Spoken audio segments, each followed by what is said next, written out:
Selamat siang Pak Krisan Andreas dan kawan-kawan. Di video kali ini saya akan mempresentasikan atau menjelaskan mengenai penyakit psikologis. Pengertian penyakit psikologis adalah salah satu bidang ilmu pengetahuan dan ilmu terapan yang mempelajari tentang perilaku, fungsi mental, dan proses mental manusia melalui prosedur ilmiah. Seseorang yang melakukan praktik psikologis disebut sebagai psikolog. Psikologi adalah salah satu bidang ilmu pengetahuan dan ilmu terapan yang mempelajari tentang perilaku, fungsi mental, dan proses mental manusia melalui prosedur ilmiah. Seseorang yang melakukan praktik psikologis disebut psikolog.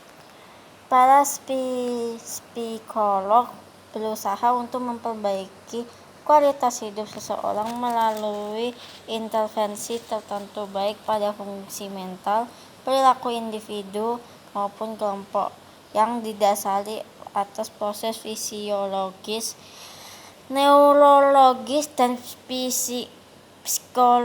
psikososial. Definisi psikologi dapat didefinisikan secara singkat sebagai ilmu yang mempelajari tingkah laku manusia dan hubungan-hubungan antar manusia. Sebab faktor-faktor psikologis dipengaruhi oleh 4 faktor, yaitu motivasi, persepsi, proses belajar, kepercayaan, dan sikap. Sejarah perkembangan psikologi secara umum terbagi menjadi 3 masa, yaitu psikologi sistematik, psikologi sistematik, dan psikologi ilmiah. Psikologi sistematik dimulai ketika manusia mulai melakukan renungan terhadap keberadaannya. Renungan ini bersifat tidak teratur dan umumnya dikaitkan dengan pemikiran, mitologi, dan agama.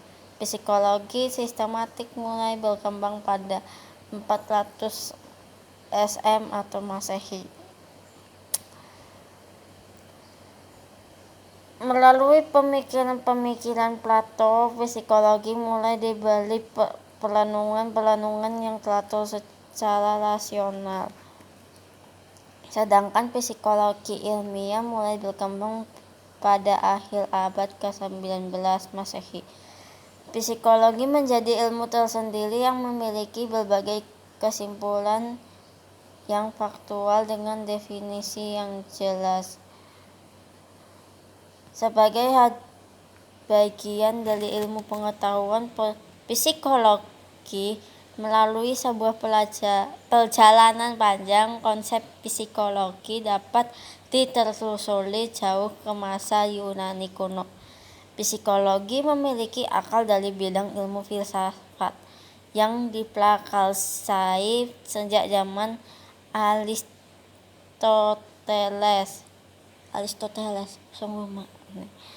Sebagai ilmu jiwa, yaitu ilmu untuk kekuatan hidup.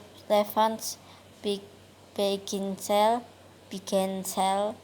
Aristoteles memandang ilmu jiwa sebagai ilmu yang mempelajari gejala kehidupan. Jiwa adalah unsur kehidupan atau anima, karena itu setiap makhluk hidup memiliki jiwa. Sejarah psikologi sejalan dengan perkembangan intelektual di Eropa, namun mendapatkan bentuk pragmatisnya di benua Amerika. Metode. Beberapa metodologi dalam psikologi antara lain sebagai berikut. Metodologi eksperimental. Cara ini dilakukan biasanya di dalam laboratorium dengan mengadakan berbagai eksperimen. Peneliti mempunyai kontrol sepenuhnya terhadap jalannya berjalannya suatu eksperimen, yaitu menentukan akan melakukan apa pada sesuatu yang akan ditelitinya, kapan akan melakukan penelitian, seberapa sering melakukan penelitiannya, dan sebagainya. Pada metode eksperimental, maka sifat subjektivitas dari metode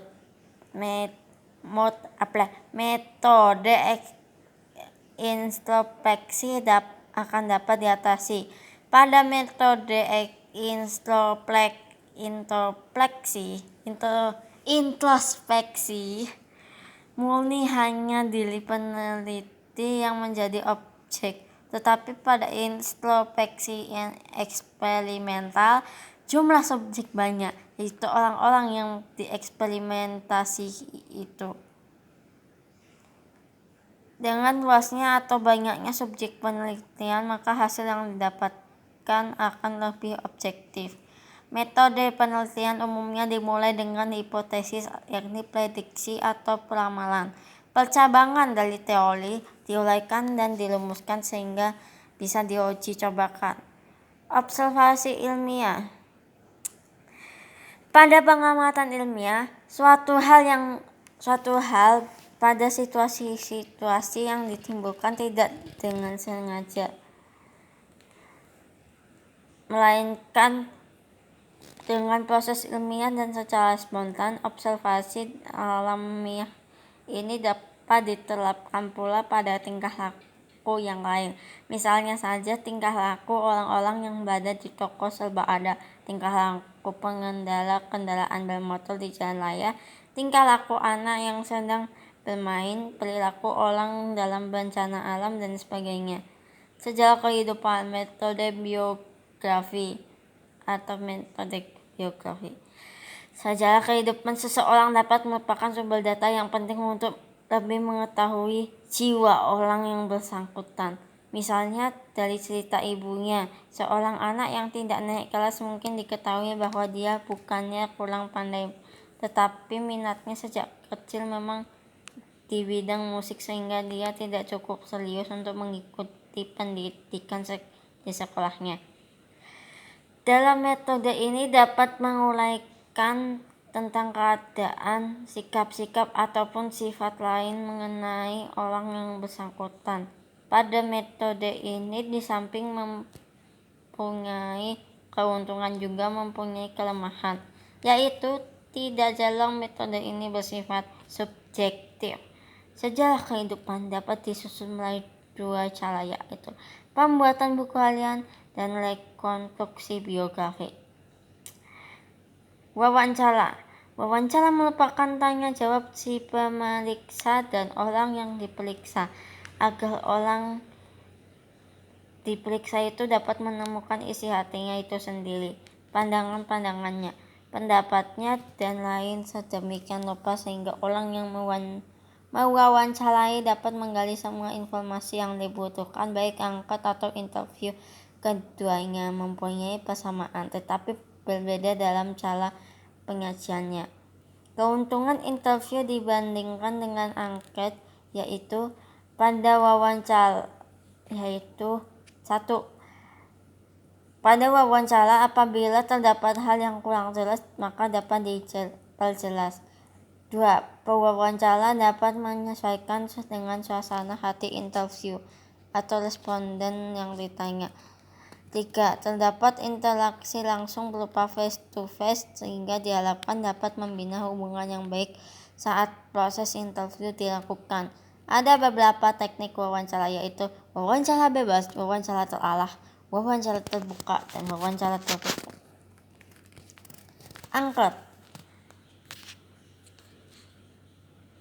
Angket merupakan wawancara dalam bentuk tertulis. Semua pertanyaan telah disusun secara tertulis pada lembar-lembar pertanyaan itu, dan orang yang diwawancarai tinggal membaca pertanyaan yang diajukan lalu menjawabnya secara tertulis pula.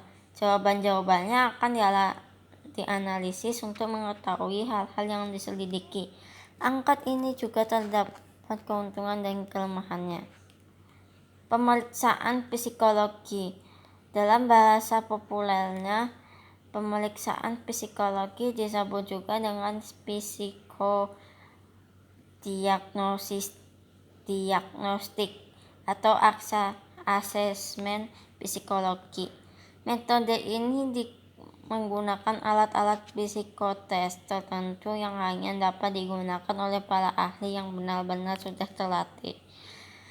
Alat-alat itu dapat dipergunakan untuk mengukur dan untuk mengetahui taraf kecerdasan seseorang, arah minat seseorang, sikap seseorang, struktur kepribadian seseorang, dan lain-lain dari orang yang diperiksa itu. Metode pemeriksaan psikologis lain yang bersifat individual adalah tes proyektif kepribadian, yakni seseorang diperlihatkan stimuli ambigu dan ia diminta untuk menceritakannya. Metode analisis karya dilakukan dengan cara menganalisis hasil karya seperti gambar-gambar, buku harian atau karangan yang telah dibuat. Hal ini karena karya dapat dianggap sebagai pencetus dari keadaan jiwa seseorang. Umumnya digunakan dengan cara mengumpulkan metode statistik. Umumnya digunakan dengan cara mengumpulkan data atau materi dalam penelitian, lalu mengadakan penganalisaan terhadap hasil yang telah didapat. Jenis-jenis penyakit. Pertama, gangguan kecemasan. Keluhan pertama yang dialami adalah rasa cemas berlebihan, di mana penderitanya merasa khawatir dan ketakutan secara terus-menerus. Kedua, gangguan mood. Ketiga, skizofrenia. Keempat, gangguan psikotik. Kelima, kontrol impuls. Keenam, gangguan makan. Ketujuh, obsesif kompulsif disorder atau OCD. Dan kedelapan atau yang terakhir, gangguan kepribadian. Jadi sepertinya akan memiliki kepribadian ganda. Sekian, terima kasih telah mendengarkan saya sampai akhir.